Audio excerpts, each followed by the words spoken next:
జీవించుచున్నవడా సజీవుడవైన దేవా, కొలుతూ నిరతం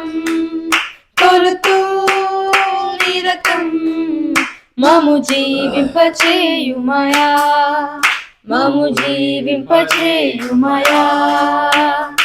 ఐగుప్తు దాస్యము నుండి విడుదలనిచ్చిన దేవా, ఎండిన బండ నుండి జలములనిచ్చిన దేవా, ఐగుప్తు దాస్యము నుండి విడుదలనిచ్చిన దేవా, ఎండిన బండ నుండి జలములనిచ్చిన దేవా. నీవే జీవదాత, నీవే ముక్తిదాత, నీవే సుదేవుడవు. నీవే జీవదాత, నీవే ముక్తిదాత, నీవే సుదేవుడవు.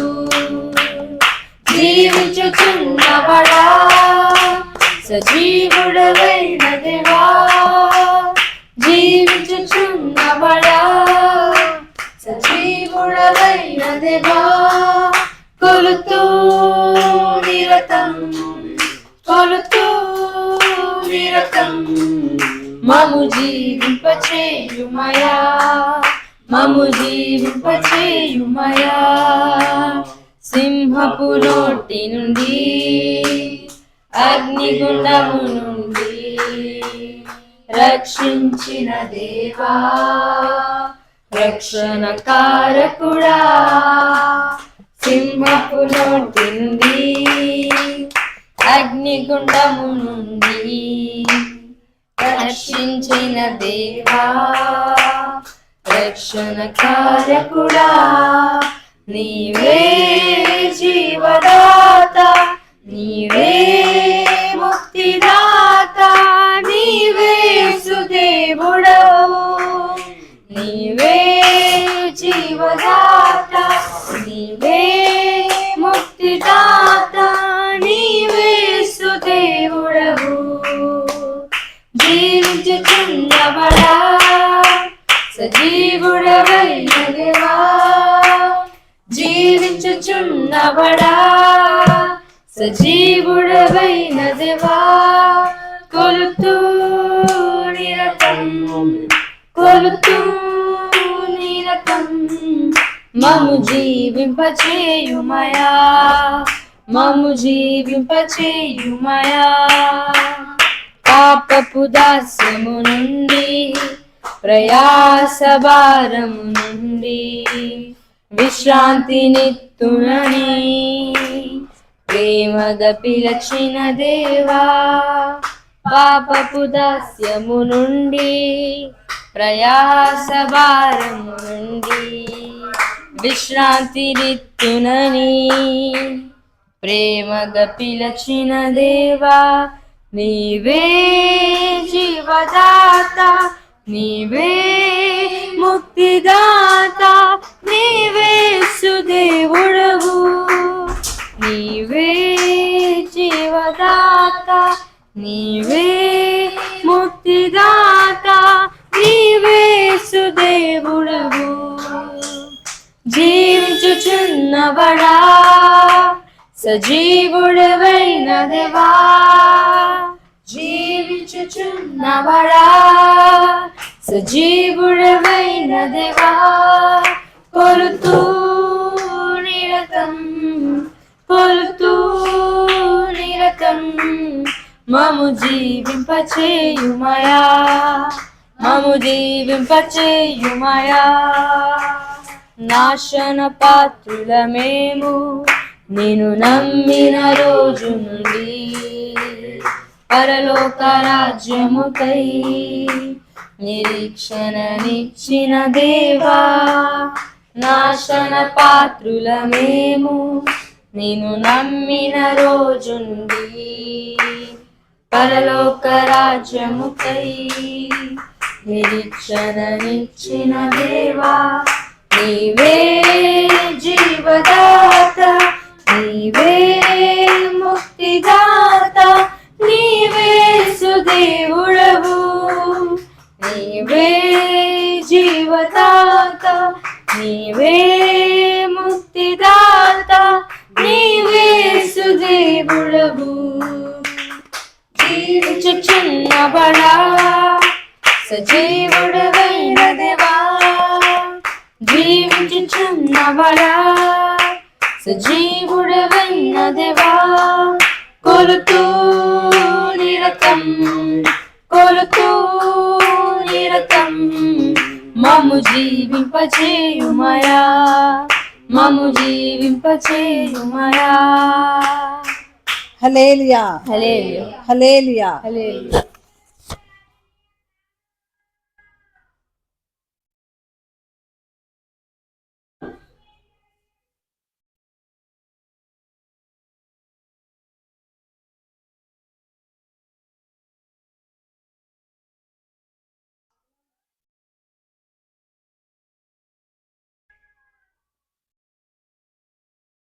మన మధ్యలో మన సంఘ సభ్యురాలు లలిత ముందుకు వచ్చి ప్రార్థన. మన మధ్యలో ఉన్నటువంటి మన సంఘ సభ్యురాలు లలిత ముందుకు వచ్చి ప్రార్థనలు నడిపిస్తారు.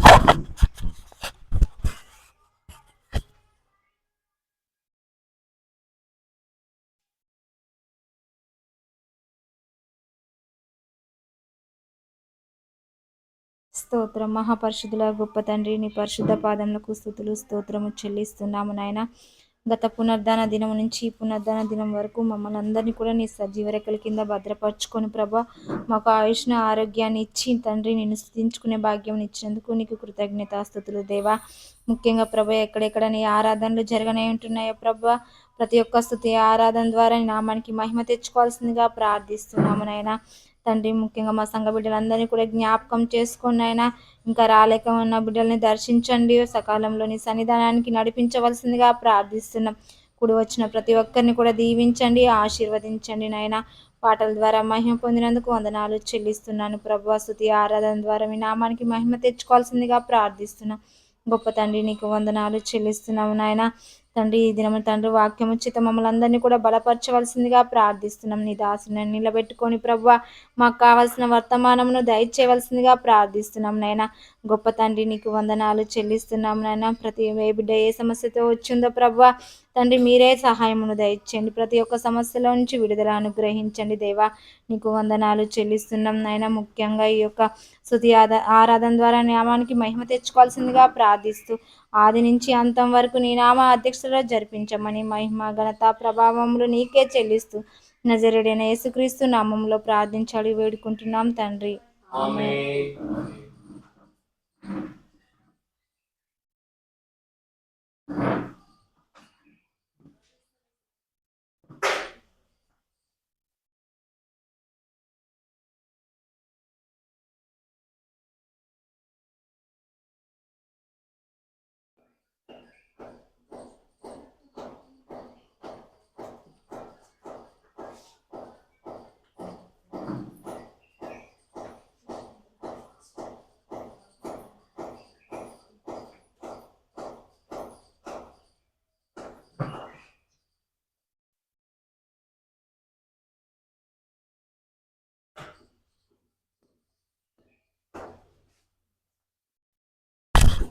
మనమందరము లేచి నిలబడి దేవుని సన్నిధిలో కీర్తన భాగాన్ని చదువుకుందాం. మరి 77వ కీర్తన వద్ద మీ బైబిల్ తెరవండి. అందరూ 77వ కీర్తన వద్ద మీ బైబిల్ తెరవండి.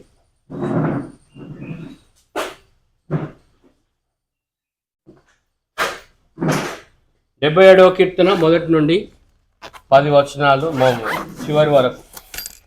77వ కీర్తన మొదటి నుండి చివరి వరకు మన మధ్యలో ఉన్న పాస్టర్ గారు చదువుతారు. కీర్తనను 77వ కీర్తన.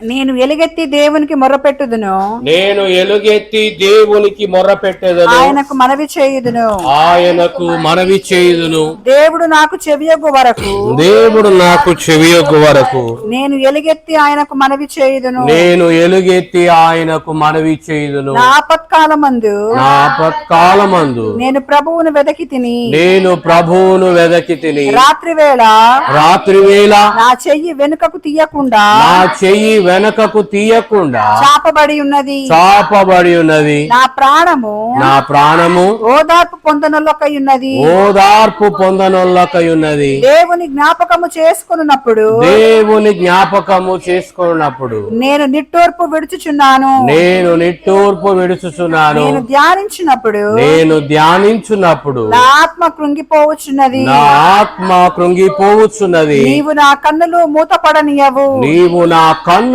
మూతపడనీయవు. నేను కలవరపడుచు నేను కలవరపడుచు మాటలాడలేకయున్నాను. మాటలాడలేకయున్నాను. తొల్లిటి దినములను తొల్లిడి దినములను పూర్వకాల సంవత్సరములను పూర్వకాల సంవత్సరములను నేను మనసునకు తెచ్చుకొందును. నేను మనస్సునకు తెచ్చుకొందును. నేను పాడిన పాట నేను పాడిన పాట రాత్రి యందు జ్ఞాపకము చేసుకొందును.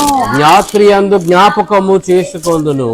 హృదయమున ధ్యానించుకొందును. హృదయములో ధ్యానించుకొందును. దేవా దేవా నా ఆత్మ నా ఆత్మ నీ తీర్పు మార్గము నీ తీర్పు మార్గము శ్రద్ధగా వెదికెను. శ్రద్ధగా వెదికెను. ప్రభువు నిత్యము విడనాడునా ప్రభు నిత్యము విడనాడున ఆయన ఇంకెన్నడును కటాక్షింపడా. ఆయన ఇంకెన్నడును కటాక్షింపడా. ఆయన కృప ఎన్నటికి లేకుండా మానిపోయేనా. ఆయన కృప ఎన్నటికీ లేకుండా మానిపోయనా. ఆయన సెలవిచ్చిన మాట ఆయన సెలవిచ్చిన మాట తరతరములకు తప్పిపోయేనా. తరతరములకు తప్పిపోయినా. దేవుడు కటాక్షింప మానెనా. దేవుడు కటాక్షింప మానెనా. ఆయన కోపించి వాత్సల్యత చూపకుండునా. వాత్సల్యత చూపకుండునా. అందుకు నేను ఇలాగు అనుకొనుచున్నాను. నేను ఇలాగు అనుకొనుచున్నాను. మహోన్నతుని దక్షిణ హస్తము మార్పు నొందేదని అనుకొనుటకు నాకు కలిగిన శ్రమయే కారణము. యెహోవా చేసిన కార్యములను పూర్వము జరిగిన నీ ఆశ్చర్య కార్యములను నేను మనస్సునకు తెచ్చుకొందును. నీ కార్యమంతయు నేను ధ్యానించుకొందును. నీ క్రియలను నేను ధ్యానించుకొందును. దేవా నీ మార్గము పరిశుద్ధమైనది. దేవుని వంటి మహాదేవుడు ఎక్కడనున్నాడు. ఆశ్చర్య క్రియలు జరిగించు దేవుడవు నీవే. జనములలో నీ శక్తిని నీవు ప్రత్యక్షపరచుకొని ఉన్నావు. నీ బాహుబలము వలన యాకోబు యోసేపుల సంతతి వారగు నీ ప్రజలను నీవు విమోచించి ఉన్నావు. దేవా జలములు నిన్ను చూచెను. జలములు నిన్ను చూచి దిగులు పడెను. అగాధ జలములు గజగజలాడెను. మేఘరాసులు నీళ్లు దిమ్మరించెను. అంతరిక్షము ఘోషించెను. నీ బాణములు నలుదిక్కుల పారెను. నీ ఉరుముల ధ్వని సుడిగాలిలో మ్రోగెను. మెరుపులు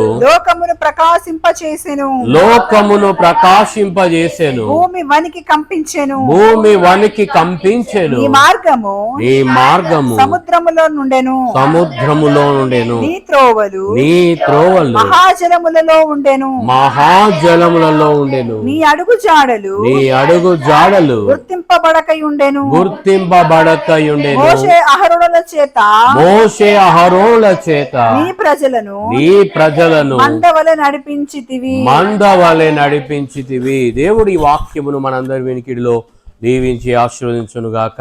మనమందరం ఆ విధంగా నిలవబడగానే ఈరోజు దేవుని సన్నిధిలో మనము స్వరమెత్తి గళమెత్తి దేవుని ఆరాధన చేద్దాం.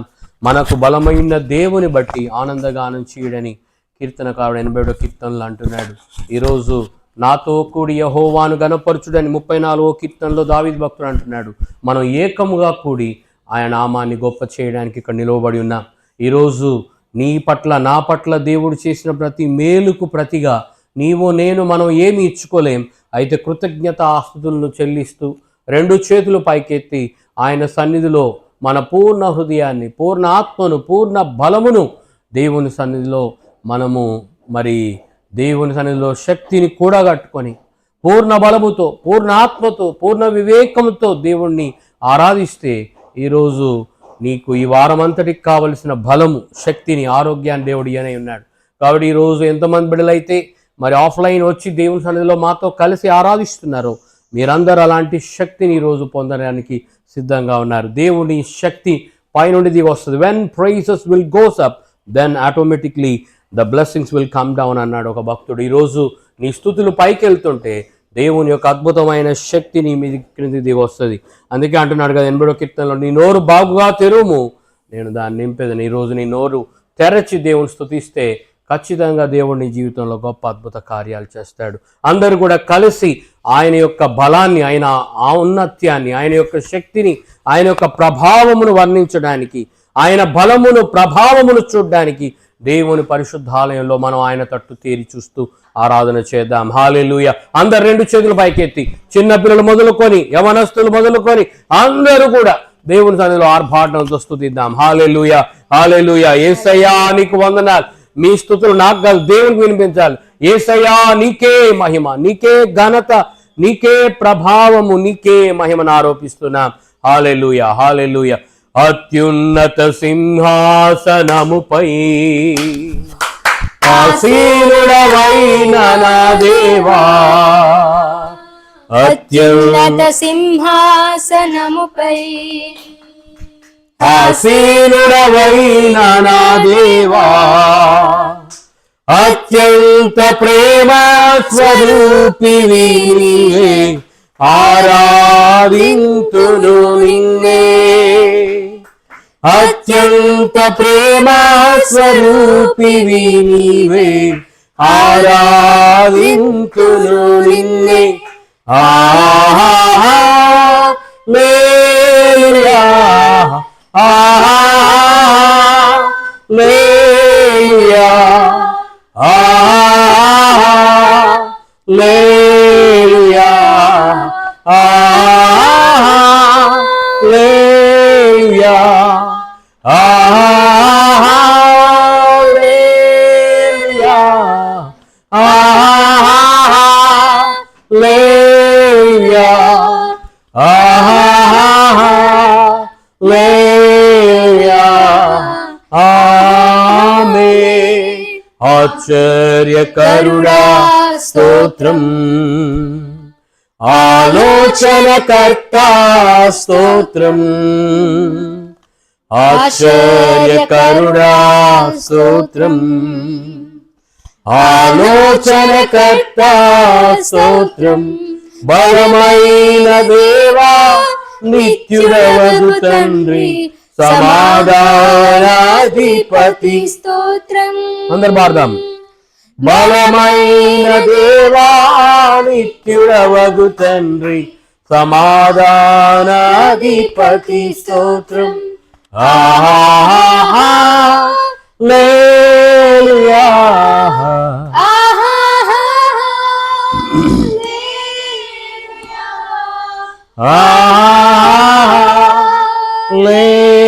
హల్లెలూయా,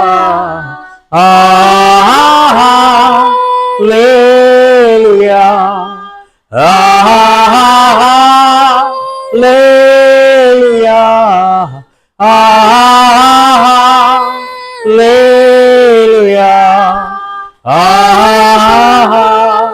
హల్లెలూయా.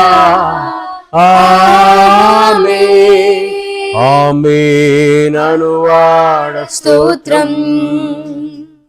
అల్ఫా ఒమేగా స్తోత్రం. ఆమేన్, ఆమేన్. అనువాడ స్తోత్రం, అల్ఫా ఒమేగా స్తోత్రం. మమ్మును కొనిపోవ త్వరలో రానున్న మేఘవాహనుడా స్తోత్రం. మమ్మును కొనిపోవ త్వరలో రానున్న మేఘవాహనుడా స్తోత్రం. హల్లెలూయా హల్లెలూయా హల్లెలూయా హల్లెలూయా హల్లెలూయా హల్లెలూయా హల్లెలూయా ఆమేన్. ప్రార్థన చేసుకుందాం. మన మధ్యలో ఉన్నటువంటి మన సంఘ సభ్యురాలు సోదరు స్వప్న ముందుకొచ్చి మనల్ని ప్రార్థన నడిపిస్తారు. అందరూ కూడా ప్రార్థనలు ఏకీభవిద్దాం. జరుగుతున్న ఈ యొక్క ఆరాధన అంతటి ద్వారా దేవుడు మహిమ పొందినట్లు మనందరితో కూడా దేవుడు మాట్లాడినట్లుగా ప్రార్థన చేస్తున్నాం. Hallelujah. Thank you Jesus. Yes, thank you lord.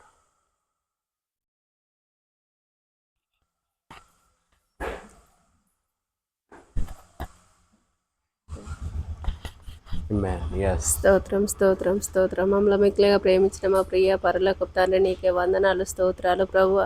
గొప్ప దేవా నీకు వందనాలు స్తోత్రాలు నా తండ్రి. మేమందరం నా తండ్రి ఈ రీతిగా నా తండ్రి అయ్యా నిన్ను ఆరాధించే కృపనిచ్చినందుకు నీకు వందనాలు స్తోత్రాలు ప్రభువా. అయ్యా పాటల ద్వారా నా తండ్రి మీరే మహిమ పొందినందుకు నీకు వందనాలు స్తోత్రాలు నా తండ్రి. స్తుతి ఆరాధన ద్వారా నా తండ్రి అయ్యా మీరే విజయం పొందినందుకు నీకు వందనాలు ప్రభువా. అయ్యా ఇంకా జరగబోయే నా తండ్రి ఇంకా ఆరాధన అంతట్లో నాయన నీ కృపాన్ని కాపుదల ఉంచి నా తండ్రి అయ్యా అన్నయ్యను కూడా నాయన సిల్వ చాటున మరుగుపరుచుకొని నా తండ్రి మాకు కావాల్సిన ప్రతి వర్తమానాన్ని నా తండ్రి మా హృదయంలో నా తండ్రి భద్రపరుచుకునే కృపను మా అందరికి దయచేయమని నా తండ్రి ఈ వారం అంతా నా తండ్రి మాకు కావాల్సిన నా తండ్రి వాక్యాన్ని నా తండ్రి మా మనసులో నెమరు వేసుకునే కృపను మా అందరికి దయచేయమని నా తండ్రి అయ్యా వచ్చిన బిడ్డలు నాయన మీరు దీవించి ఆశీర్వదించి బలపరచండి నా తండ్రి. వచ్చే బిడ్డలు నాయన మీరు త్వరపెట్టి నడిపించండి ప్రభువా. గొప్ప దేవానికి వందనాలు స్తోత్రాలు నా తండ్రి. ఇంకా నేను నాయన బలపరిచి నా తండ్రి ఆ కుటుంబాన్ని ఇంకా దీవించి ఆశీర్వదించి బలపరచమని నా తండ్రి ఈ కొద్ది ప్రార్థన తండ్రి యేసు నామములో అడిగి వేడుకుంటున్నాను పరమ తండ్రి. ఆమేన్.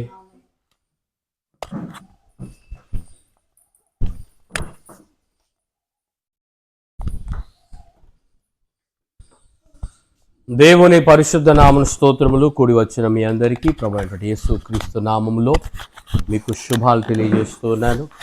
ఈరోజు దేవుని ఆరాధించడానికి, దేవుని నామాన్ని గొప్ప చేయడానికి, దేవుని నామాన్ని స్తుతించడానికి, దేవుని ఆరాధించడానికి ఇక్కడికి వచ్చాం. మాతో పాటు లైవ్లో వీక్షిస్తున్నటువంటి బిడ్డలను బట్టి కూడా నేను దేవుని స్తుతిస్తున్నాను. అయితే మీరు లైవ్లో కాకుండా ఆఫ్లైన్ కూడా వచ్చి దేవుని సన్నిధిలో మాతో పాటు కలిసి ఆరాధిస్తే ఇంకా బాగుంటుందని మరి మీ అందరితో కూడా నేరుగా తెలియజేయడం జరుగుతుంది. మరి లైవ్ అనేది చర్చ్ వాళ్ళకు కాదు, మరి సంఘానికి వెలుపట ఉండి దూర ప్రాంతంలో చాలా రాలేనంత స్థితిలో ఉన్నటువంటి వారి కొరకు మాత్రమే ఈ లైవ్ని పెట్టడం జరుగుతుంది. చర్చ్ బిడ్డలు ఎవరు కూడా లైవ్ని ఆధారం చేసుకొని ఇంటి దగ్గర ఉండి మేము లైవ్ చూస్తున్నామంటే మీరు సంఘ క్రమాన్ని అతిక్రమిస్తున్నారు. You are missing the mark. దేవుని వాక్యంలో సంఘాన్ని, సంఘ క్రమాన్ని అతిక్రమిస్తే కూడా అది పాపమే. యథార్థమైన దాన్ని వ్యత్యాసపరచడం కూడా పాపమే. మేలైనది నెరిగి చేయకపోవడం కూడా పాపమే అని బైబిల్లో. ఆరాధన దేవుని సన్నిధిలో జరుగుతున్నప్పుడు ఇంటి దగ్గర కూర్చుండి మీ పనులు మీరు చేసుకుంటూ ఉంటే that is not a systematic life. That is also called as a sin against God. అది క్రమమైన జీవితం కాదు. క్రమమైన జీవితం ఏది కాదో అక్రమమైనది ఏదైనా కూడా అది పాపమే. దేవుని వాక్యంలో ఒక మాట ఏమనుందంటే, ప్రభువా ప్రభువా అని నన్ను పిలుచు ప్రతి వాడును పరలోక రాజ్యానికి వారసుడు కాడు అన్నాడు. అయితే వాళ్ళు ఏమన్నారు? అయ్యా నీ నామమును బట్టి మేము దయ్యములను వెళ్ళగొట్టలేదా? నీ నామమును బట్టి మేము ప్రవచింపలేదా? నీ నామమును బట్టి మేము ప్రార్థన చేశాం కదా అంటే ఒకటే అన్నాడు యేసయ్య, నీలో క్రమము లేదు అన్నాడు. Hallelujah. You are not having the systematic life. క్రమము లేని కారణాన మీరు అక్రమం చేస్తున్నారు. అక్రమం చేయువారులారా మీరు నా యొద్ద నుండి తొలగిపోండి, మీరు నా దగ్గర ఉండకండి అన్నాడు. హల్లెలూయా. అంటే ఎంత కఠినమైనటువంటి మాట అంటే దట్ ఈజ్ మనము అది వినడానికే చాలా ఆశ్చర్యం. అది ఎక్కడ అంటున్నాడు, ఎక్కడ అది అనేది అంటే తీర్పులో అనే మాటను ముందే చెప్పాడు దేవుడు. తీర్పులో అనే మాట, ఇంకా తీర్పు జరగలేదు, ఇంకా నాట్ ఎట్ ఆల్. జస్టిఫికేషన్ అనేది నాట్ ఎట్ డన్. కానీ ముందుగా ఇట్లా జరగబోతుందని ముందుగా హెచ్చరికగా దేవుడు చూపిస్తే దాన్ని చాలా చులకన తీసుకొని కొంతమంది ఆ దేవుని మందిరాన్ని మానేస్తూ దేవుని సన్నిధికి రాక, కొంతమంది దేవుని సన్నిధికి వచ్చి కూడా మరి సరి అయిన క్రమాన్ని నేర్చుకోలేని పరిస్థితిలో ఉంటున్న సమయాన్ని బట్టి దేవుడు జరగబోతున్న విషయాలు ముందుగానే చెప్పాడు. ఇగో ఇట్లుంటుంది నా దగ్గర, మీరు ఒకవేళ రేపు తీర్పులో నిలబడడానికి వీల్లేదు, మీరు తీర్పులో నిలబడితే నేను ఈ మాట ప్రయోగించాల్సి వస్తుంది అని చెప్పి దేవుడు ఆది అయిన దేవుడు, అంతమైన దేవుడు, అంతంలో జరగబోయేటివి కూడా ముందే చెప్పాడు. ఇంకా తీర్పు జరగలేదు. ఎంతమంది నమ్ముతున్నాం మనం? నేనైతే నమ్ముతున్నాను తీర్పు జరగలేదు ఇంకా. హల్లెలూయా. ఇంకా అంత కృపలోనే ఉన్నాం. We are all there in the grace of God. మనం అంతా కూడా దేవుని యొక్క కృపలో నిలిచి ఉన్నాం, దేవుని కృపను పొందుతున్నాం. అయితే తీర్పు జరగకుండా ఉందని చెప్పి చాలామంది దేవుడు తీర్పు తీర్చేటప్పుడు నిర్మలుడు కదా, చాలా నేను ఆయన ప్రేమామయుడు దయామయుడు అంటే పరలోక రాజ్యానికి పోయినాక ప్రేమ దయ ఇవన్నీ కూడా దేవుల్లో ఉన్నాయి. కానీ ఆయన ఇంకొక స్థితి కూడా ఉంది ఆయనలో. ఏంటంటే ఆయన తీర్పు తీర్చే దేవుడు. హల్లెలూయా. ఆయన సరిగా లేకపోతే ఖండించే దేవుడు కూడా. అందుకే ప్రతి వారము క్రమము నేర్చుకోవడానికి మనం ఇక్కడికి వస్తున్నాం. We are learning the systematic life year. Every Sunday we are attending the church means we need to learn the systematic life. క్రమమైన జీవితాన్ని మనం నేర్చుకోవడానికి వస్తున్నాం. ఎందుకంటే క్రమము లేకపోతే దేవుడు ఆ క్రమాన్ని సహించలేడు, అక్రమాన్ని సహించలేడు. క్రమమైన జీవితం కావాలి. ఆదిమ సంఘము క్రమాన్ని అనుసరించి వారు కట్టబడ్డారు. ఆదిమ సంఘం కట్టబడిందంటే ఆ కట్టబడుటలో కూడా క్రమము అనేది ఉంది. క్రమము లేకుండా ఏది కూడా దేవుడు చేయలేదు. నిబంధన మందసంలో కూడా ఆ రొట్టెలు క్రమబద్ధకంగా ఉన్నాయి, క్రమంగా పెట్టబడ్డాయి. Hallelujah. There is no unsystematic rows. క్రమమయ లేకుండా అక్రమంగా ఏ రొట్టెలు కూడా పేర్చబడలేదు. క్రమంగా ప్రతిదీ కూడా పేర్చబడ్డాయి. రొట్టెలను కూడా క్రమంగా పెట్టాడు.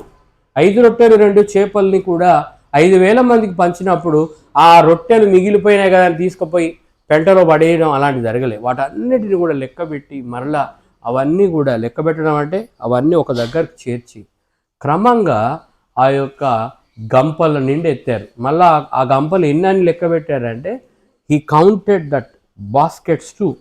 ఆ యొక్క బాస్కెట్స్ ఎన్ని అంటే మొత్తము 12 బాస్కెట్స్, 12 ఫుల్ ఆఫ్ బాస్కెట్స్, 12 గంపల నిండా ఎత్తారు. సో దేవుని దగ్గర అన్ని క్రమంగానే ఉంటాయి. Everything will be systematic.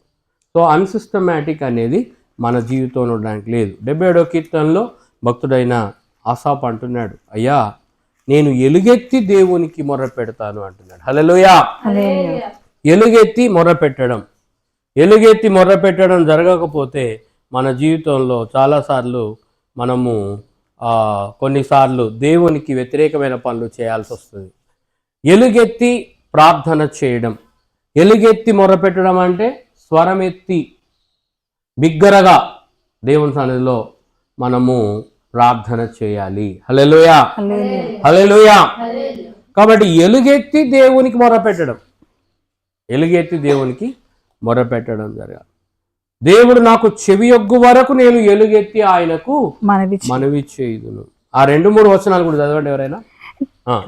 నా ఆపత్ ఆపత్కాలమందు నా ఆపత్కాలమందు నేను ప్రభువును వెదకి తిని నేను ప్రభువును వెదకి తిని రాత్రి వేళ నా చెయ్యి రాత్రి వేళ నా చెయ్యి వెనుకకు తీయకుండా చాపబడి ఉన్నది. వెనుకకు తీయకుండా చాపబడి నా ఉన్నది. ప్రాణము ఓదార్పు పొందనొలకై ఉన్నది. నా ప్రాణము ఓదార్పు పొందనొల్లకై ఉన్నది. దేవుని జ్ఞాపకము చేసుకొనున్నప్పుడు దేవుని జ్ఞాపకం చేసుకున్నప్పుడు నేను నిట్టూర్పు విడిచుచున్నాను. నేను నిట్టూర్పు విడుచుచున్నాను. నేను ధ్యానించినప్పుడు నేను ధ్యానించినప్పుడు నా ఆత్మ కృంగిపోవచ్చున్నది. నా ఆత్మ కృంగిపోవచ్చున్నది. హల్లెలూయా, హల్లెలూయా.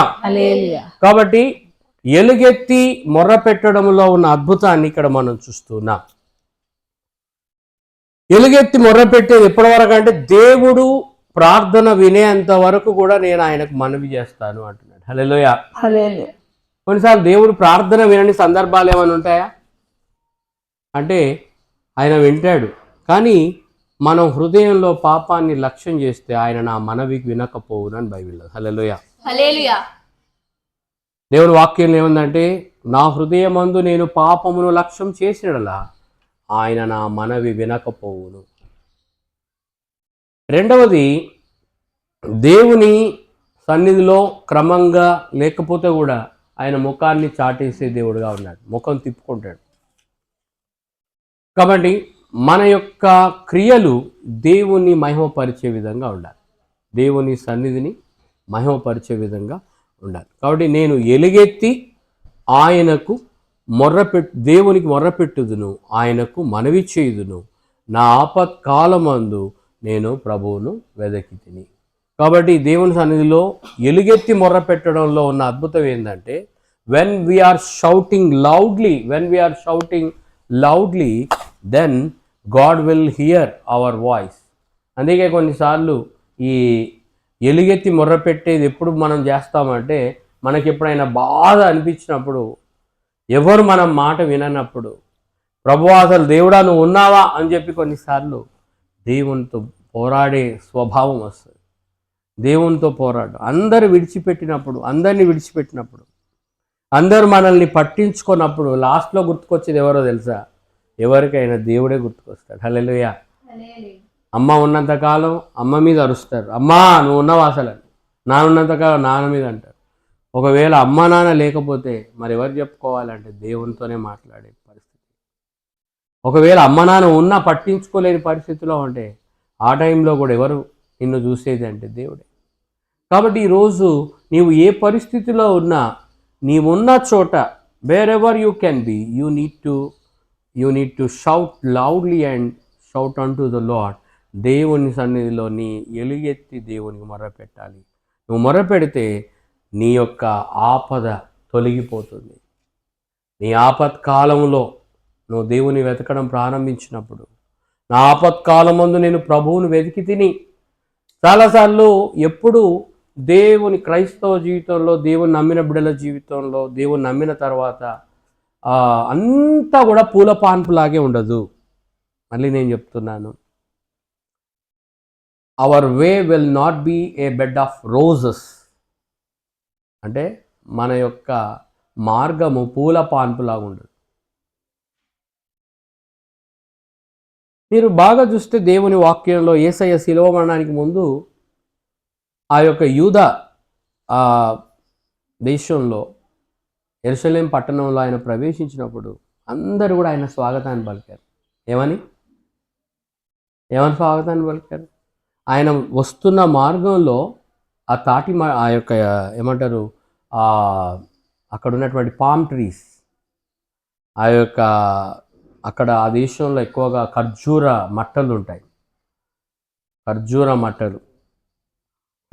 మట్టలు అవి తీసుకొని వచ్చి దారి పొడుగుతున్న వాటిని పరచి వాటి మీద కూడా మరలా చక్కటి ఏం పెట్టారు అమ్మా, వారి యొక్క వస్త్రాలు, పై వస్త్రాలు తీసి వాటి మీద వేశారట. వేసినప్పుడు దేవుడు వెళ్తున్న మార్గం అంతా కూడా ఈవెన్ ఆ యొక్క గాడిద ఏదైతే ఉందో అది కూడా క్రింద కాలు పెట్టలేదు. అరే యేసయ్య వెళ్తున్న మార్గం అంతా కూడా ఎక్కడ కూడా ఆయన క్రింద అడుగు పెట్టకుండా అందరూ కూడా వారి పై వస్త్రాలు తీసి ఆయనకు స్వాగతాన్ని పలికారు. కానీ ఆ తర్వాత శిలువ ప్రయాణం ఎంత కఠినంగా ఉంది. గొల్గొతా కొండ వరకు ఖాళీ నడకన మండు టెండలో ఆయన నడిచాడు. మనం అనుకుంటాం ఎప్పుడు ఇట్లాగే ఉంటే బాగుంటుంది కదా అని అనుకుంటాం. కానీ యేసయ్య అంతటి వాడే ఒకానొక సమయంలో గొప్ప స్వాగతాన్ని తీసుకున్నాడు. మరలా దేవుని సన్నిధిలో మనందరి కొరకు సిలువను తన మీద వేసుకొని, భుజాల మీద వేసుకొని మండు టెండలో ఖాళీ నడకన నడిచాడు. అప్పుడు ఎవరు కూడా పూలపాన్పు వేయలేదు, ఎవరు కూడా తమ వస్త్రాలు ఆయన నడుస్తున్నాడని చెప్పి ఎవరు కూడా క్రింద పర్వాలేదు, ఎవరు కూడా ఆ యొక్క ఖర్జూర మట్టలు తీసుకొచ్చి ఆయన నడుస్తున్న మార్గంలో పర్వాలేదు. చూసారా? That is called life. హల్లెలూయా.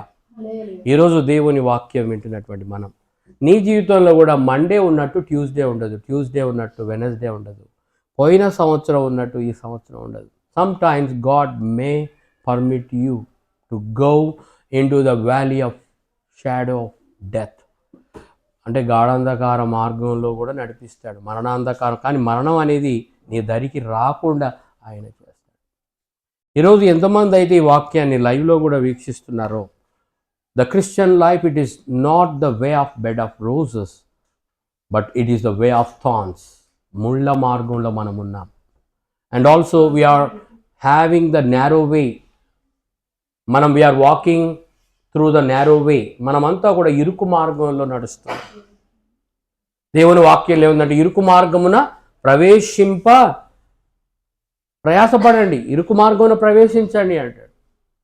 ఇరుకు మార్గమున ప్రవేశించడానికి మీరు పరిగెత్తాలా, ప్రయాసం చేయాలన్నాడు. ఎందుకంటే ఈ లోకంలో విశాల మార్గాలు ఉన్నాయి. విశాల మార్గం ఒకటి ఉంది, అది తుదకు ఎక్కడికి తీసుకెళ్తుంది అంటే it will leads to the hell. అది నరకానికి తీసుకొని వెళ్తుంది. ఎప్పుడు కూడా ఒకేలాగా జీవితం ఉండాలి అని అనుకుంటే జీవితం ఉండదు. జీవితంలో సుఖం ఉంటుంది, దుఃఖం ఉంటుంది. దుఃఖం వచ్చేసరికి దేవుణ్ణి చాలామంది దూషిస్తూ ఉంటారు. సుఖం వచ్చినప్పుడు దేవుని ఎంతగానో పొగుడుతారు. కానీ భక్తుడు 77వ కీర్తనలో ఆశపడుతున్నాడు, నేను నా వేదంలో కూడా దేవుని వెతికానంటున్నాడు. Hallelujah. That's the real life. కష్టాలు వచ్చినప్పుడు కూడా నువ్వు దేవుని వెతకాలి.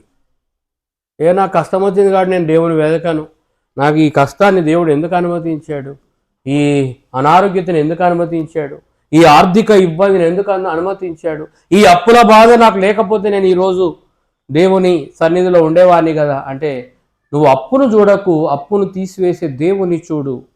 అనారోగ్యతను చూడకు, అనారోగ్యతను అనుమతించి గాయాన్ని రేపి గాయాన్ని మాన్పే దేవుని చూడు. హల్లెలూయా. ఈరోజు దేవుని వాక్యం వింటున్నటువంటి మనం మోస్ట్ ఆఫ్ ద టైమ్స్ మనం ఏం చేస్తామంటే, మనం గాయాన్ని చూస్తాం, గాయాన్ని తీసివేసే దేవుని చూడం. హల్లెలూయా. అయితే దేవుని వాక్యంలో ఏమన్నది? 2 విధాలుగా ఉంది. గాయం రేపువాడని నేనే, గాయమును కట్టువాడను, గాయాన్ని మాన్పువాడను కూడా నేనే అన్నాడు. హల్లెలూయా. కాబట్టి అన్ని ఆయన చేతుల్లోనే ఉన్నప్పుడు భక్తుడైన దావీదు ఇంకొక దగ్గర అంటాడు, అయ్యా నా కాలగతులు నీ వశంలో. Hallelujah. Everything is at your hand. ప్రతిది కూడా నీ చేతుల్లోనే ఉందన్నాడు. ఒకనొక సమయంలో 16వ కీర్తనలో నీ కుడి చేత నిత్యం సుఖాలు ఉన్నాయి అన్నదే భక్తుడే. ఇంకొక దగ్గర నా కాలగతులు నీ వశంలో. చిన్నప్పుడు మా నాన్న చాలాసార్లు మాతో అనేవాడు, ఏమని అనేవాడు తెలుసా? గట్లైనా కానొస్తాయి కానీ గతులు కానరావు. అంటే ఏంటిది మాట? పెద్దలు అన్నమాట. గట్లైనా కానొస్తాయట కానీ గతులు కానరావు. అంటే ఎవరి పరిస్థితి ఎలా ఉంటుందో చెప్పలేని పరిస్థితి. కొన్నిసార్లు ప్రతి పరిస్థితిలో కూడా మనం దేవుని నమ్మకంగా జీవిస్తే అధోగతి పాలు కాకుండా దేవుడు మనల్ని చేస్తాడు. హల్లెలూయా. కొన్ని కష్టాలకు కారణం దేవుడు కాదు, కొన్ని కష్టాలకు కారణం మన అవిధేయత కూడా కావచ్చు. మన యొక్క దేవుని మాట వినకపోవడం కూడా కావచ్చు, దేవుని మాటలను మనం శ్రద్ధగా ఆలకించకపోవడం కూడా కావచ్చు. ఇశ్రాయేలు 40 సంవత్సరాల అరణ్యయాత్రలో ఎక్కడ కూడా దేవుని స్తుతించినట్టుగా లేదు. కానీ భక్తులు కీర్తనలు రాసిన వారు ఏమన్నారంటే, స్తుతించండి, స్తుతించ మొదలు పెట్టండి, కీర్తించండి అని వారు దేవుణ్ణి కొనియాడారు. హల్లెలూయా. వాడు స్తుతించడం మొదలుపెట్టినప్పుడు, మనం దేవుని స్తుతించడానికి మొదలుపెట్టినప్పుడు ఆ స్తుతుల్లో గొప్ప శక్తి దాగి ఉంది. ఆ స్తుతిలో దాగి ఉన్న శక్తిని బట్టి మనం దేవుని ఎంతగానో కీర్తించవచ్చు. స్తుతి నీ పరిస్థితిని మారుస్తుంది. నమ్మిన బిడ్డలు గట్టిగా అడుగు చెప్పండి హల్లెలూయా. ఎక్కడున్న వారు అక్కడ రెండు చేతుల పైకి ఎత్తి గట్టిగా చెప్తారు హల్లెలూయా హల్లెలూయా. హల్లెలూయా. స్తుతి ఏం చేస్తుంది? మన పరిస్థితులు మారుస్తుంది. అది ఏ పరిస్థితి అయినా సరే ఆ పరిస్థితులన్నిటి నుండి నిన్ను విడిపిస్తుంది. మనుషులు నీ పరిస్థితిని చూసి ఇక అంతా అయిపోయింది అనుకున్న పరిస్థితిలో కూడా దేవుడు లేదు ఇంకా ఉంది అనేటువంటి పరిస్థితిని కూడా దేవుడు రప్పిస్తాడు. అందుకే దేవుడు ఆది అయిన దేవుడు, అంతమైన దేవుడు. కొన్నిసార్లు అంతా అయిపోయింది అనుకున్న సమయంలో దేవుడు మరలా ముందుకు తీసుకొని వచ్చే దేవుడు కూడా. హల్లెలూయా. మా అమ్మ జీవితంలో డాక్టర్లు ఏమన్నారంటే ఇంకొక 3 రోజుల కంటే ఎక్కువ బ్రతుకుదని చెప్పారు. ఏమని చెప్పారమ్మా? Only 3 days she will alive. After 3 days she will going to die very soon. 3 దినముల తర్వాత ఆమె చనిపోయే అవకాశం ఉంది. 3 దినాలే ఆమెకి ఇచ్చిన టైం అని చెప్పాను. ఆ 3 దినాల్లో మా నాన్న ఆ మాట వింటే మనకి ఎంత వేదన అనిపిస్తుంది. మామూలుగా అప్పుడే 3 దినాల దాకా బ్రతికేటోళ్ళు కూడా ఆ దినమే చచ్చిపోవాలనిపిస్తుంది. ఎవరికైనా నిరాశపరిచే మాటలు, నిరీక్షణ లేని మాటలు విన్నప్పుడు మనం ఏమవుతుందంటే ఇంకా కృంగిపోయే ప్రమాదం. ఇంకా కొంతమంది అయితే అలాంటి మాటలు వింటే అక్కడక్కడికే గుండె ఆగిపోయి చచ్చిపోయే వాళ్ళు కూడా ఉన్నారు ఈ దినాల్లో.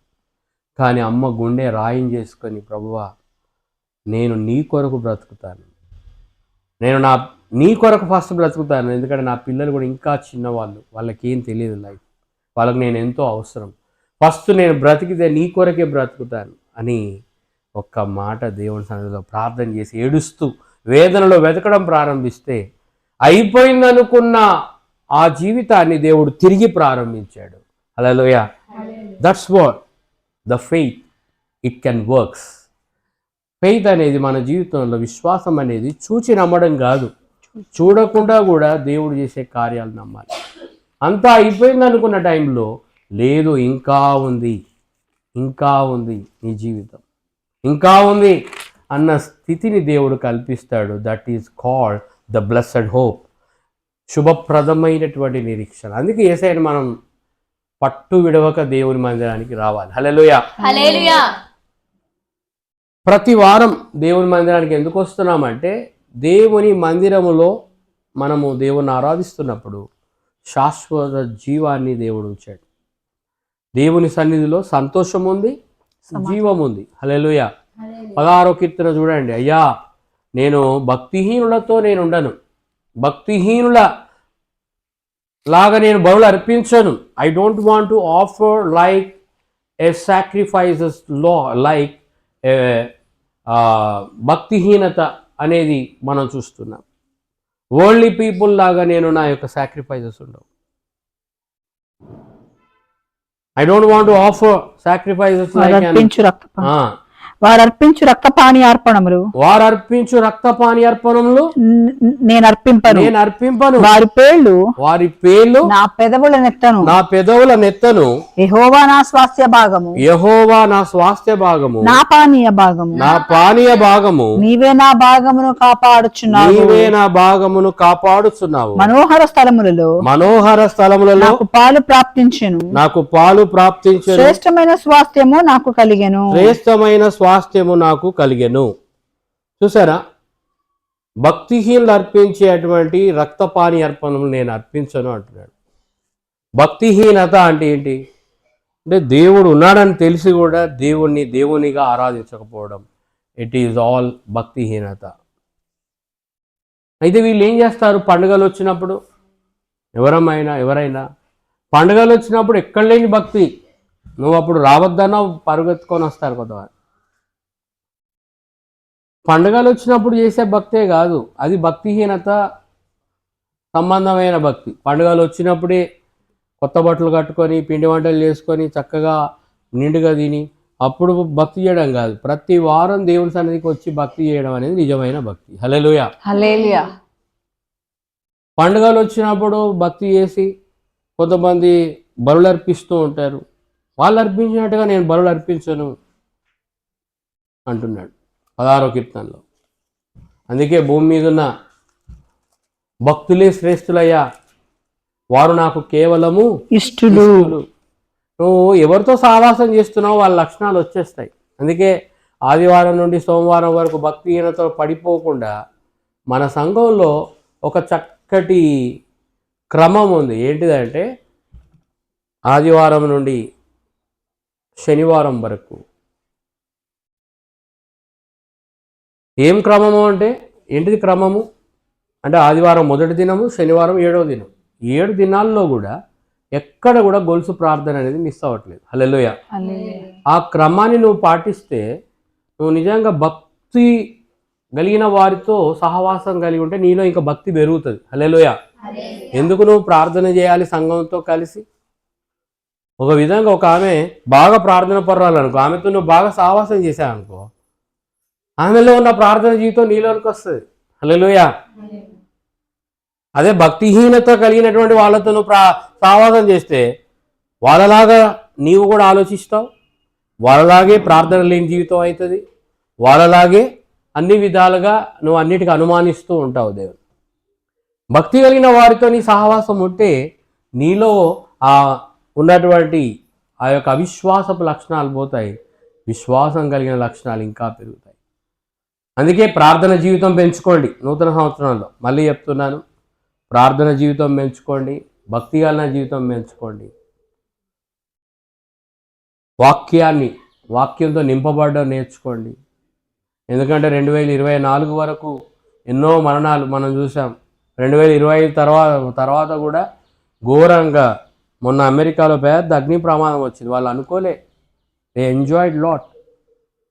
చాలామంది ఏమనుకున్నారు తెలుసా, మాకు ఏం కాదు అనుకున్నారు. చాలా చక్కగా భవనాలన్నీ నిర్మించుకున్నారు. కానీ యాక్సిడెంటల్గా ఫైర్ అంటింది.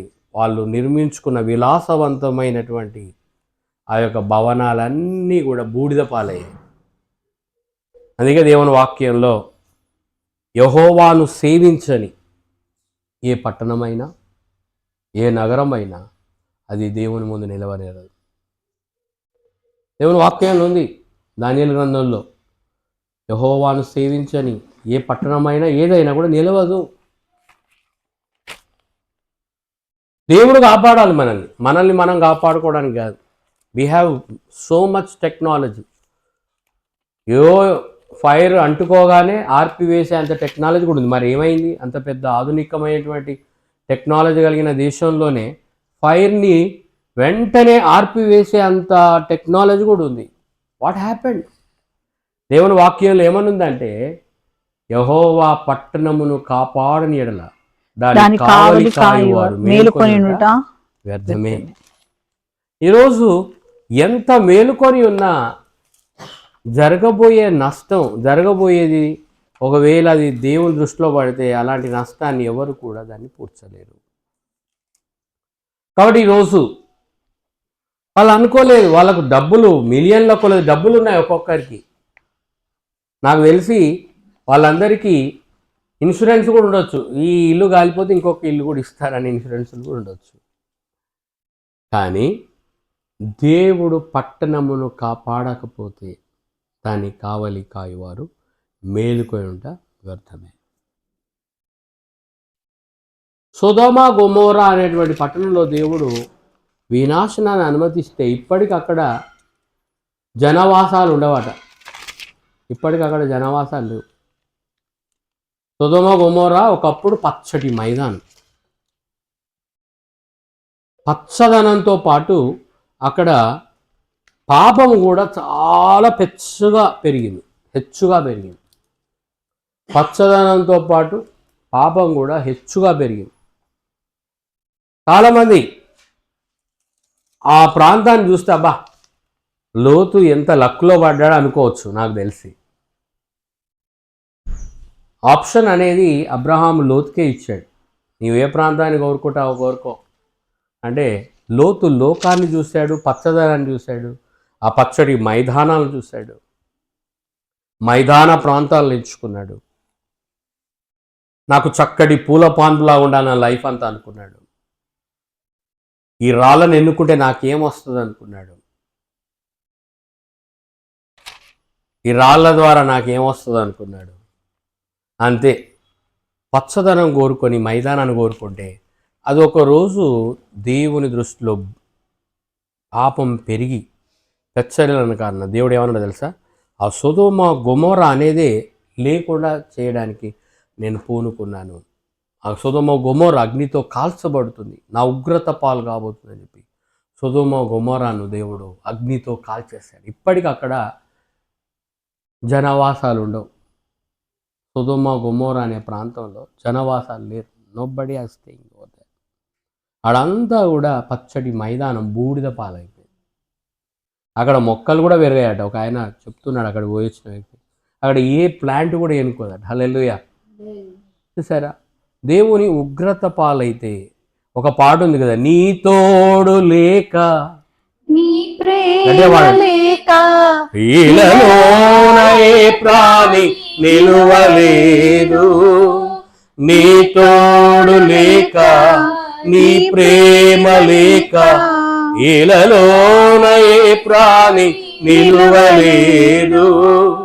అడవి పువ్వులే నీ ప్రేమ పొందగా, అడవి పువ్వులే నీ ప్రేమ పొందగా, నా ప్రార్థనాలకించుమా ప్రభువా, నా ప్రార్థనాలకించుమా. ఎన్ని తలచినా ఏది అడిగినా జరిగేది నీ చిత్తమే ప్రభువా, జరిగేది నీ చిత్తమే. నీ వాక్కుకై వేచియుంటిని, నా ప్రార్థనాలకించుమా ప్రభువా, నా ప్రార్థన. కాబట్టి ఆయన తోడు, ఆయన ప్రేమ లేకపోతే ఇళ్లలోన ఒక్క ప్రాణి కూడా నిలవలేదు. ఇప్పటికీ సొదొమ గొమొర్రా అనేటువంటి ఆ పట్టణంలో ఎక్కడ కూడా జనవాసాలే కాదు, అక్కడ అసలు మొక్కలు కూడా ఏనుకోవటం అంత గొప్పగా ఆ పట్టణం అంతా బూడిద పాలైపోయింది. ఇప్పటికీ ఆ సొదొమ గొమొర్రా పట్టణాన్ని నాశనం చేసే ముందు మీరు ఒక్కరు కూడా వెనుకడుగు వేయకుండా చూడండి. మీ ముందున్న గ్రామానికి, మేము మా ముందున్న గ్రామానికి వెళ్ళేంత వరకు కూడా మాకు ఆ గంధకాలు మా మీద పడ్డానికి లేదని చెప్పి లోతు కోరుకుంటే వాళ్ళకు ఒక కండిషన్ పెట్టాడు, ఒక షరతు పెట్టాడు. ఏంటో తెలుసా?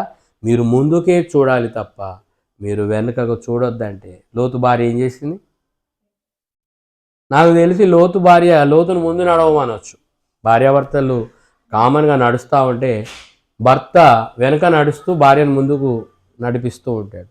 కానీ ఇక్కడ లోతు భార్య లక్షణాలు ఏంటి తెలుసా? భర్తనే ముందు నడు, నేను వెనక నడుస్తా అని చెప్పి ముందు నడుస్తూ ఆమె వెనక నడిచి అహంకారిగా ఉండి లోకాన్ని ప్రేమించి, లోక సంబంధమైన వాటిని ప్రేమించి, పిల్లలు, భర్త, దేవుడు చెప్పిన మాటకు లోబడదామనేటువంటి విషయం లేకుండా ఆ లోకం వైపు, లోకాశల వైపు చూచింది. నాకు వీళ్ళ కంటే ముఖ్యం ఆ ఆస్తులు, అంతస్తులు, నేను సంపాదించిన సంపాదన, ఈ పచ్చడిదంతా పోతా ఉంది. అయ్యో నాకు దాని మీద నాకు ఎంతో మమకారం ఉంది అని చెప్పి ప్రాణము కంటే విలువైంది ఏమీ లేదు. ఒకడు సర్వలోకమును సంపాదించుకొని తన ప్రాణమును పోడగొట్టుకుంటే ఏమి లాభం? అయితే అంత సంపాదించుకున్నది ప్రాణం పోతే పోని, నాకు అదే కావాలనుకున్నది ప్రాణం పోడగొట్టుకుని. హల్లెలూయా. దేవుడు ఏ మాట చెప్తాడో ఆ మాట ప్రకారమే మనం ఉండాలి. క్రమమైన జీవితం గురించి ఈరోజు మాట్లాడాను. ఆమె క్రమాన్ని తప్పింది. ఏంటి క్రమం తప్పడం? లోతు అంత లోకాన్ని ప్రేమించే వ్యక్తే. ఒక విధంగా లోతుకు కూడా అలాంటి లక్షణాలు ఉన్నాయి. కానీ లోతు దేవుని మాట ఖచ్చితంగా నెరవేరుతుందనే భయం కూడా ఉంది. లోతు హృదయంలో భయం ఉంది. లోతు ఇద్దరు కుమార్తెల్లో భయం ఉంది. లోతుకి ఇద్దరు కుమార్తెలు, వాళ్ళలో కూడా భయం ఉంది. ఆ లోతు ఇద్దరు కుమార్తెల్లో కూడా దేవుని భయం బాగా ఉంది. కానీ లోతు భార్యలో దేవుని భయం లేదు, భక్తి లేదు, భయం లేదు, భక్తి లేదు. దేవుడు ఒక మాట చెప్తే అది ఖచ్చితంగా నెరవేరుతుందనే ఆ యొక్క విశ్వాసం లేదు, అవిశ్వాసిగా ఉంది. కాబట్టి అవిశ్వాసం ఎప్పటికైనా ప్రమాదమే, అల్ప విశ్వాసం ఎప్పటికైనా ప్రమాదమే, ప్రార్థన లేని జీవితం ఎప్పటికైనా ప్రమాదమే. నిన్ను ముందుకు నడిపించాల్సిన తీరులో దేవుడు ముందుకు నడిపిస్తుంటే నేను ముందుకు నడవకుండా నాకెందుకులే అని చెప్పి ఒకేసారి ఇలాగ వెనుకకు తిరిగి చూసింది. అక్కడే ఉప్పు స్తంభం అయింది. ఇప్పటికీ ఆ సాల్ట్ పిల్లర్ అక్కడే ఉంటుందట. హల్లెలూయా. సాల్ట్ పిల్లర్, ఉప్పు స్తంభం. ఎవరు ఆ ఉప్పు స్తంభం? లోతు భార్య. మంచులో ఒక వ్యక్తి వెళ్తూ ఇట్లా మంచులో గడ్డ కట్టుకుపోయి ఎలా ఉంటాడో అలాగో ఆమె గడ్డ కట్టుకుపోయి ఆ మంచు, ఆ సాల్ట్ పిల్లర్. అక్కడ మంచు లేదు. ఇదేంది మంచు పిల్లరా? ఒక విధంగా సాల్ట్ కూడా తెల్లగానే ఉంటుంది, మంచు కూడా తెల్లగానే ఉంటుంది. మంచుగడ్డ కాదు, ఆమె ఉప్పు స్తంభమై నిలిచింది. సారం లేని ఉప్పుగా నిలిచింది. దేవుడు ఏమన్నాడు? మీరు లోకమునకు ఉప్పై ఉన్నారు అన్నాడు. కానీ ఉప్పు స్తంభం కావద్దు దేవుడు. హల్లెలూయా. దేవుడు ఏమన్నాడు? మీరు లోకమునకు ఉప్పై ఉన్నారు. మత్తయి సువార్త 5వ అధ్యాయంలో ఆ మాట మనకు కనబడుతుంది. కానీ ఉప్పు స్తంభంగా ఎవరు మారకండి. చిన్నప్పుడు కొన్ని ఆటలు ఆడుతుంటే కొంతమంది ఆట పట్టించడానికి ఉప్పు బస్తా అంటారు. ఈ మాట విన్నారో లేదో? ఉప్పు బస్తా అంటే ఉప్పు బస్తా అంటే వ్యంగ్యంగా మాట్లాడే మాటలు. కానీ ఇక్కడ దేవుని వాక్యంలో it is not a silly word but it is real. ఇది చాలా నిజంగా సంభవించినటువంటి సంఘటన. నీవు లోకానికి ఉప్పుగా ఉండాలి తప్ప ఉప్పు స్తంభముగా ఉండడానికి లేదు. ఉప్పు నిస్సారం అయితే అది దేనికి పనికి రాదని బైబిల్లో. హల్లెలూయా. హల్లెలూయా. చూడండి మత్తయి సువార్త 5వ అధ్యాయానికి వద్దాం. మీరు లోకమునకు ఉప్పై ఉన్నారు. మీరు లోకమునకు ఉప్పై ఉన్నారు. ఉప్పు నిస్సారమైతే ఉప్పు నిస్సారమైతే అది దేని వలన సారము పొందుతుంది? ఏంటమ్మా నిస్సారం అంటే ఏంటి? ఉదాహరణకు ఉప్పును మీరు ఎప్పుడైనా చూడండి, అది కొంచెం తడిగా ఉండి అది బాగా తడి బట్టి ఉంటే మీరు వాడతారా? వాడలేదు. ఉప్పు పొడిగా ఉంటేనే అందం. తడిగా ఉండి దానిలో ఉన్న సారం అంతా పోతే ఆ ఉప్పును వాడలేం. అలాగని ఉప్పు ఎక్కువ వాడకండి. ఉప్పు ఎక్కువ వాడితే కూడా బీపీలు లేని అనారోగ్యం. అయితే ఉప్పు అనేది దేనికి అంటే ఉప్పులో ఉన్న లక్షణాలు ఏంటంటే చెడిపోకుండా ఏ పదార్థాన్నైనా కాపాడుతుంది. మీరు బాగా చూడండి, పచ్చడిలో ఉప్పు ఎక్కువ వేస్తారు. ఎందుకు? ఉప్పు ఆ పచ్చడి పాడవకుండా ఉండడం. కారం ఎక్కువై ఉప్పు తక్కువైతే కూడా పచ్చడి పాడవుతుంది కదా. పచ్చళ్ళు పెట్టే వాళ్ళ అమ్మలు చెప్పాలి, నిజమేనా? కారం ఎక్కువ ఉప్పు తక్కువైతే కూరలో కూడా కొంచెం ఉప్పు ఎందుకు వేసుకుంటాం? రుచి కొరకు వేసుకుంటాం. కానీ అది అధిక మోతాదులో ఉండడానికి లేదు. చూడండి, మీరు లోకమునకు ఉప్పై ఉన్నారు. ఉప్పు నిస్సారం అయితే అది దేని వలన సారం పొందు. ఒకవేళ ఉప్పు నిస్సారం అయితే మళ్ళీ దాన్ని తీసుకుపోయి డబల్ ఫిల్టర్ చేసి దాన్ని సారవంతంగా ఎవరు మార్చలేరు. ఉప్పుకున్నటువంటి నాణ్యత పోతే ఆ నాణ్యత నాసి రకంగా మారితే దాన్ని ఎవరు కూడా మళ్ళీ నాణ్యమైన దానిగా మార్చలేరు. ఉప్పు దాన్ని తీసుకుపోయి పారేస్తారట. అది బయట పారవేయబడి మనుషుల చేత త్రొక్కబౌటకే కానీ మరి దేనికి పనికిరాదు. నేను అంటాను, ఈ ఉప్పు నీలో ఉన్నటువంటి సంభాషణ, నీవు మాట్లాడే మాటలు, నువ్వు ఏ మాటలు మాట్లాడతావు నీ మాటలను బట్టి నీ వ్యక్తిత్వం ఉంటుంది. హల్లెలూయా. నీ మాటలను బట్టి నీ వ్యక్తిత్వం. నువ్వు విశ్వాసమైన మాటలు మాట్లాడితే విశ్వాసిగానే ఉంటావు. అవిశ్వాసం మాటలు మాట్లాడితే అవిశ్వాసిగా ఉంటావు. కాబట్టి ఈరోజు ఆ లోతు భార్య, నాకు తెలిసి లోతుని ఎన్నో మాటలు అనొచ్చు. ఏంది నువ్వు దేవుడు చెప్పిండంటున్నావు, నడిపిస్తున్నావు, ఇక్కడ అంతా ఇది అవుతుంది, దేవదూతలు వచ్చినట్టున్నావు, నాకేమో ఇది వదిలిపెట్టబుద్ధి కావట్లేదని నాకు తెలిసి లోతు భార్య లోతును ఎదిరించిండొచ్చు కూడా. కానీ లేదు, నువ్వు ఖచ్చితంగా నడవాలి, ఎందుకంటే దేవుడు చెప్పింది ఏదైనా నెరవేరుతుంది, అది ఖచ్చితంగా నెరవేరుతుంది అని చెప్పి లోతు ముందుకు నడుస్తున్నాడు. లోతు ఇద్దరు పిల్లలు కూడా నడుస్తున్నారు. కానీ లోతు భార్య అవిధేయతలో ఉండిపోయింది, అవిశ్వాసంలో ఉండిపోయింది. షోమ్రోన్లో ఒక గొప్ప కరువు వస్తే అక్కడ ఉన్నటువంటి ఒక వ్యక్తి, రేపు ఈ వేళకు అన్నీ అమ్ముతారు ఇక్కడ అంటే, నేను నమ్మను ప్రభు అన్నాడు. వాడు అందరి చేత తొక్కబడ్డాడు. మీరు చూడండి, అందరు వాడిని తొక్కుకుంటూ వెళ్ళిపోయారు. వాడు చచ్చిపోయాడు జనాల కాళ్ళ కింద పడి. హల్లెలూయా. అంటే అవిశ్వాసులు, అల్ప విశ్వాసులు,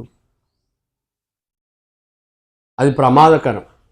దేవునిపై ఉండాల్సిన విశ్వాసం ఉండకుండా అవిశ్వాసం మనలో ఉంటే అది చాలా ప్రమాదకరంగా ఉంటుంది. కాబట్టి ఈరోజు అది బయట పారవేయబడి మనుషుల చేత త్రొక్కబడుటకే గాని మరి ఎక్కడ బయట పారవేయబడింది? సొదొమ గొమొర్రా నుండి బయటకు వచ్చింది ఈమె. అమ్మా వింటున్నారా? సొదొమ గొమొర్రా నుండి బయటకు వచ్చి నడుస్తుంది. ఆ బయటని అక్కడే పారవేయబడింది, అక్కడే ఉప్పు స్తంభమై నిలిచింది. ఇప్పుడు అందరూ కూడా ఆమెను చూస్తూ ఈమెనే లోతు భార్య అని చెప్పి చూడాల్సిన పరిస్థితి. లోతు ఇద్దరు కుమార్తెలు ఆ ప్రమాదం నుండి తప్పించుకున్నారు, ఆ ఘోర విపత్తు నుండి తప్పించుకున్నారు. లోతు భార్య మాత్రం తప్పించుకోలేకపోయింది. ఈరోజు దేవుని వాక్యంలో ఒకటే మాట, లోకానికి ఉప్పుగా మనం ఉండాలి. లోకానికి ఉప్పుగా ఉండాలి.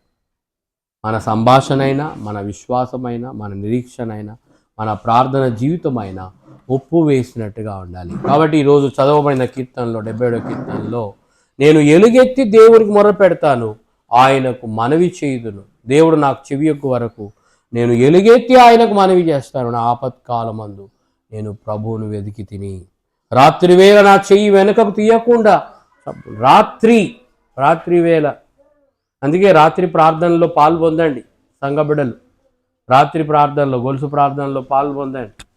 భక్తుడైన ఆసాపు అంటున్నాడు, అయ్యా రాత్రి వేళ కూడా నా చెయ్యి వెనుకకు తీయలేదు, నా చెయ్యులు నీ కొరకు ఎత్తే ఉన్నాయి.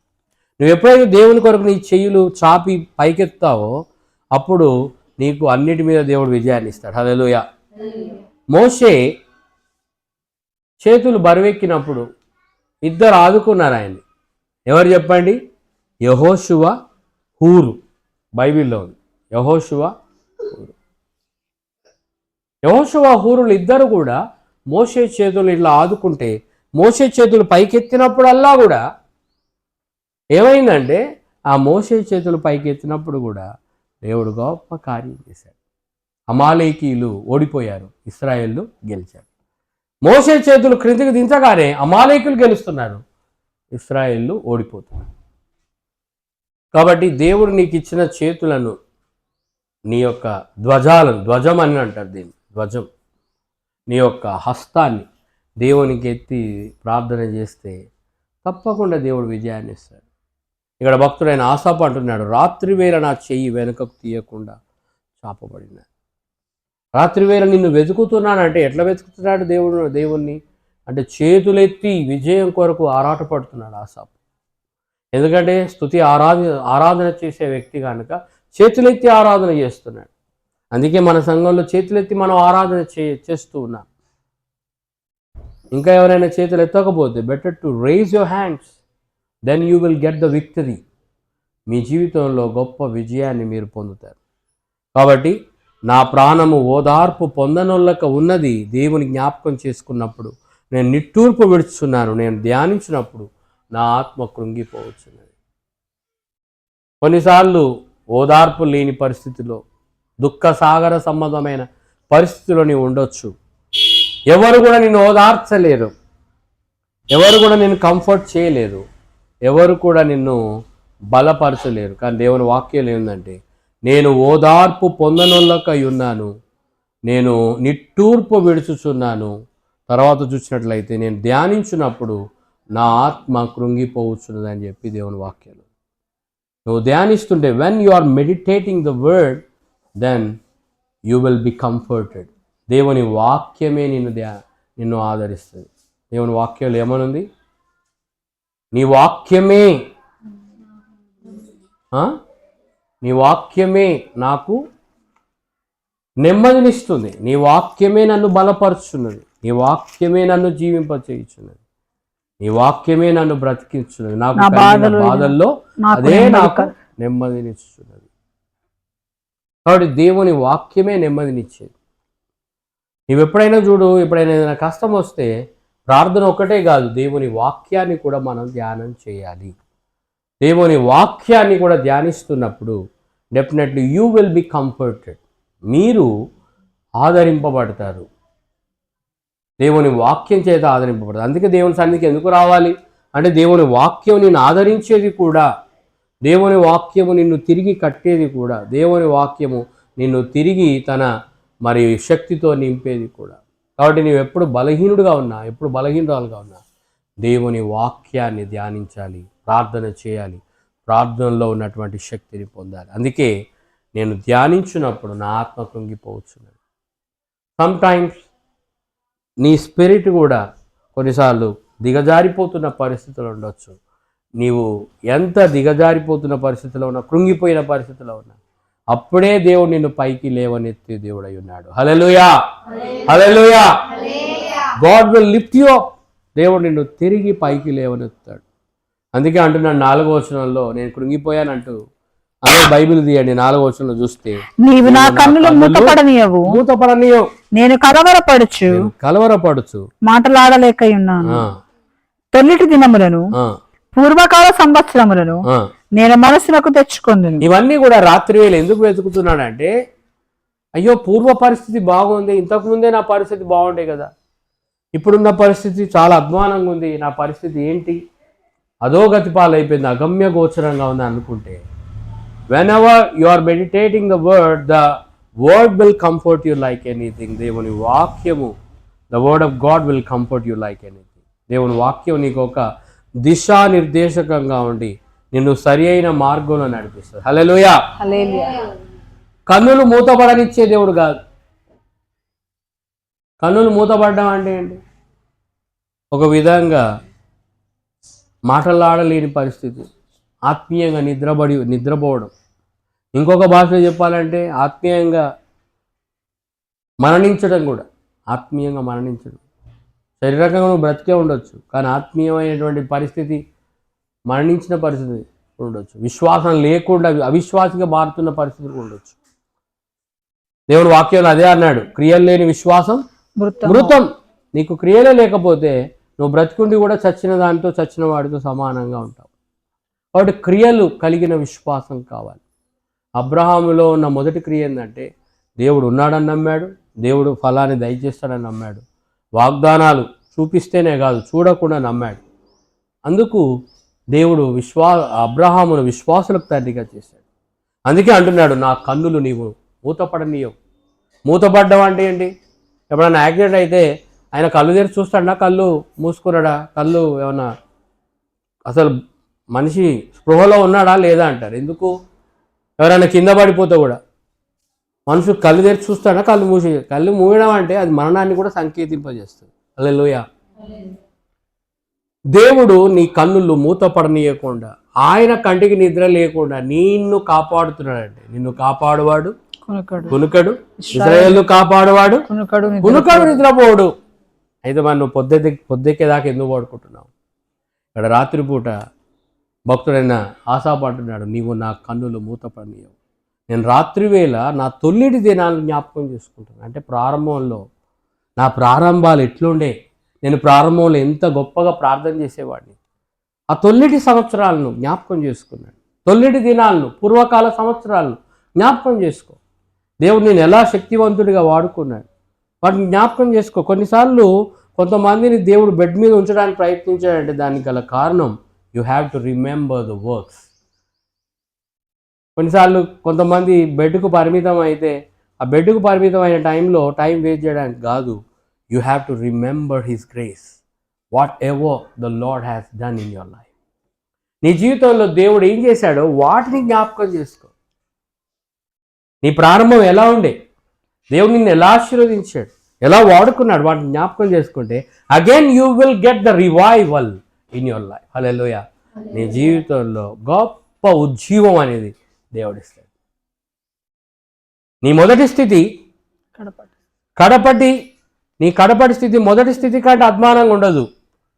మొదటి వారు కడపటి వారుగా అవుతారని ఎలా బైబిల్ చెప్తుందంటే, నీవు మొదట ఉన్నదానికంటే కడపట ఇంకా దేవుడిని గొప్పగా ఆశీర్వదించే దేవుడు. కాబట్టి ఈరోజు ఎంతమంది అయితే వాక్యం వింటున్నారు, కొన్నిసార్లు నీ జీవితంలో అనారోగ్యతలు, కష్టాలు, క్లిష్ట పరిస్థితులు, ఆర్థిక ఇబ్బందులు వచ్చినప్పుడు you have to remember his grace.